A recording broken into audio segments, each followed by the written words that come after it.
بسم اللہ الرحمن الرحیم۔ حضرت جابر سے روایت ہے کہ ایک مرتبہ رسول کریم صلی اللہ علیہ وسلم بقیع کے ایک ایسے مردہ بچے کے پاس سے گزرے جس کے کان بہت چھوٹے تھے یا کٹے ہوئے تھے یا اس کے کان تھے ہی نہیں۔ حضرت محمد صلی اللہ علیہ وسلم نے اس کو دیکھ کر صحابہ اجمعین سے فرمایا کہ تم میں سے ایسا کوئی شخص ہے جو اس مردہ بچے کو 1 درہم کے عوض لینا پسند کرے؟ صحابہ نے عرض کیا ہم تو اس کو کسی چیز کے عوض لینا پسند نہیں کر سکتے۔ حضرت محمد صلی اللہ علیہ وسلم نے اللہ کی قسم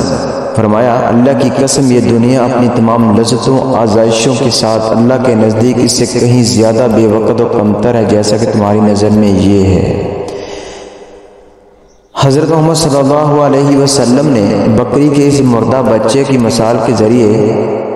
در حقیقت اس طرف متوجہ فرمایا کہ یہ دنیا ہرگز اس قابل نہیں۔ انسان اس کی محبت و طلب میں آخرت کے نفع و نقصان کو فراموش کیا ہے، بلکہ اصل چیز آخرت کی محبت و طلب ہے جہاں کی زندگی بھی لافانی ہے اور جس کی نعمتیں بھی لازوال ہیں۔ لہٰذا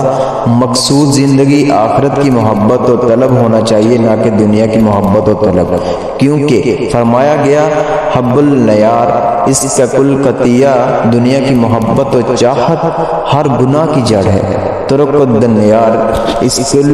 عبادہ، دنیا سے بے عنائی ہر عبادت کی بنیاد ہے، اور اس کی وجہ یہ ہے کہ دنیا کی محبت بلکہ اس کا ہر کام